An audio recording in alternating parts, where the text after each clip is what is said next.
Alright, so I'm going to get all my paint shaken up here. I'm going to start off with the two metallic Myrtle Flake colors.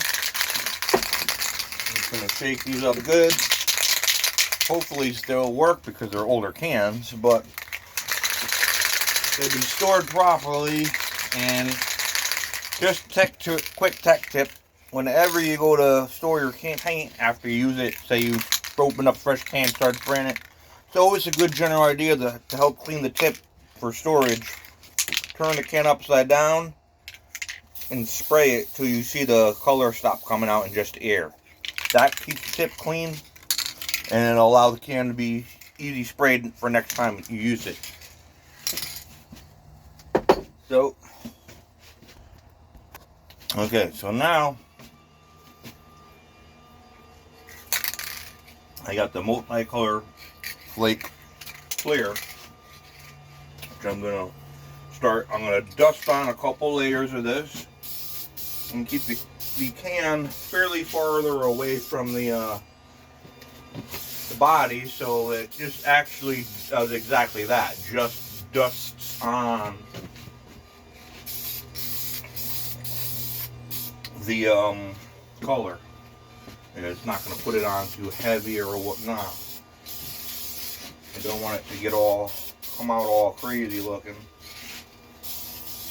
Again, this I just first some point for making this point, but a lot of these paints that I'm using is the wrong paint to use.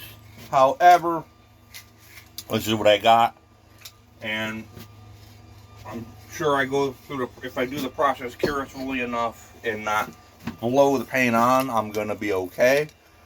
But or it should come out decent enough to where I'll be happy with it. So generally with these Lexan bodies, they use a very specific paint, and you want to make sure you use that very specific paint when you paint a Lexan body so it sticks better or whatever, but because you are painting it from the inside. But what I've got, I'm using. I don't think it's gonna hurt too much. It's not gonna hurt it much, and if it flakes off, then from there I just whatever. Now I made one quick coat of the multicolored flake. I'm going with the blue flake. Shake it up a little bit more. And on the same principle, I'm going to hold the can back far enough so it just dusts on the flake. Because if you go too close, it'll go on heavier, and if you put too many coats, it'll go on heavier, which would be, and if you go too heavy, too close, you will run it, but at the same time, if you go on too heavy, it's going to build the flake up even more. And this is, I want to spray it farther away for this main reason and sake behind. I want to keep the flake, not subtle, but like not as heavy of a flake, because the main color is going to go right underneath it. Here we go. Just dust this flake on there.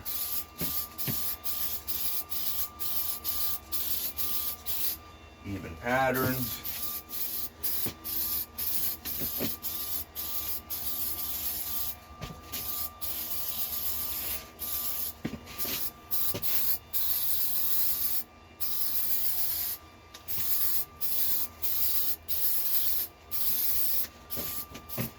And again, I'm using the paint that I already have. So I could have, if I had the extra money this week, I could have went out and bought more paint and bought the right paint, and it would have been a fine howdy-do. But I'm not afraid to work on a budget and work with what I have.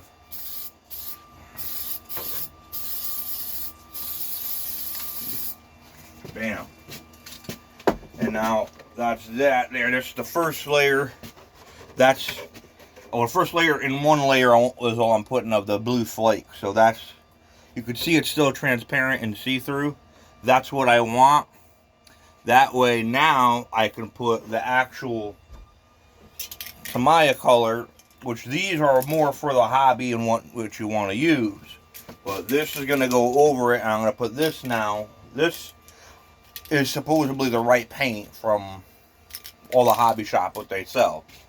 But this duplicate color stuff is more or less for like your regular car or a hard body plastic model car or something random, whatever. But these Tamiya and Tesla paints are what's made for these RC stuff and all the hobby like grade stuff too.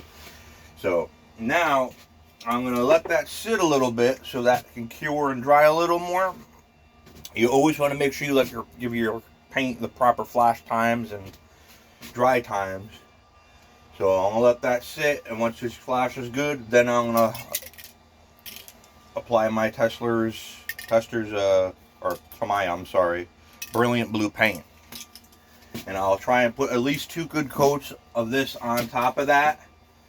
And whatever is left, if I can get on with this tiny little can, if there's still some mirrors after that are a little not as covered or whatnot, then I'll go back with the blue metal flake this way, or another different blue, so it kind of it fills in the see-through areas and kind of makes it everything uniform and color solid. But so I'll get back to you guys in a second, and we'll go from there. All right, it's been a few minutes. I got my Brilliant Blue shaking up good. Now it's time for some add in the main color. Then I keep the distance on the color. Go back and forth motions, straight fluid motions, so everything's good to go. Mainly, if you can go in the same motion, I recommend do so. This way, all the patterns are the same and with any paint lies.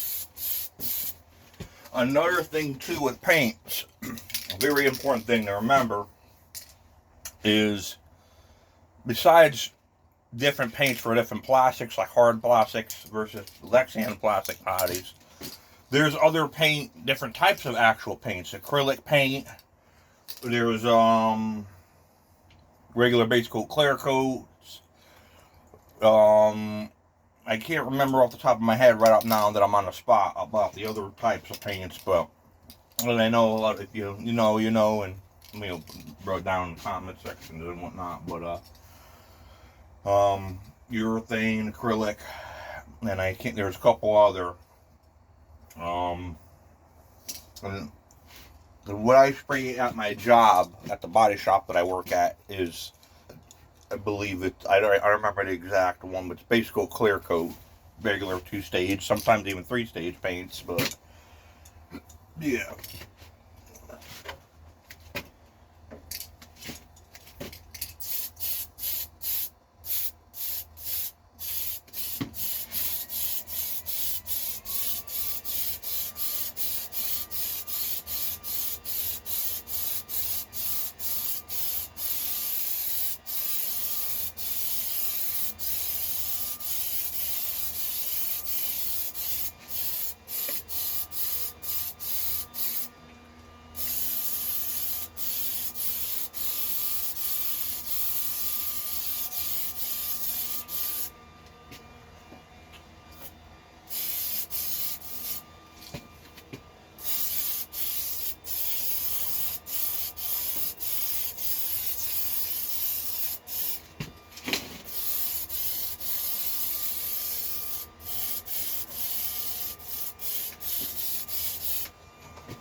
They don't give you much in these cans.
Well, that's it. That's all I was able to get out of this can. Enough for one coat. I'll show you guys, show y'all here. About one coat on there. You can see it's pretty uniform. It's probably covered a good amount with this one coat, but just so I have an extra depth to it, or it kind of holds it stays blue, true to the blue, kind of like it has a good blue to it, and there's no see-through areas where the cover is missed or whatever. What I'm going to do is, again, after this dries and flashes, I'm going to hit it with another coat of the metal flake. And then, when it comes to painting Lexan bodies, your general rule of thumb is, after you put your coats on or whatever, you do a backing coat, is which it's called.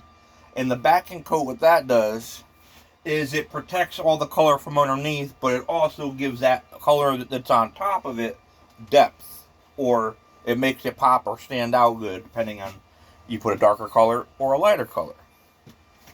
So again, I'll let this flash and dry, and then I'll get back up with you guys and gals. Now, as you can see, I got one last layer of the blue metal flake on. I'm going to let this flash and dry. Then I'm going to pull these stickers off for the headlight buckets.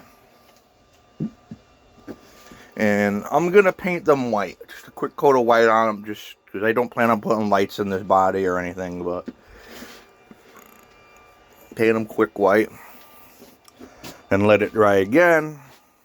And maybe when I do the white again on the lights, I'll put one quick coat over, dust over the rest of it. But this should be it. So we'll see what happens when I flip it over and I peel the protective plastic off the outside of the body. We'll see what it looks like. So, yeah. I think that's going to do it for this video. And I'll record another quick or a short video or whatnot of the finished product, so everybody y'all can see what the finished product's going to look like. And we'll go from there. But yeah, so I'm going to call it for now. And then I'll post up a small short video of it finished. Peace out. Because that's pretty much it. Like I said, just going to do the white for the headlights after, and then that's it. But it's done pretty much. So when it dries, I'll untape everything, do a quick video like I said, and that'll be the end of it. So peace out, peeps.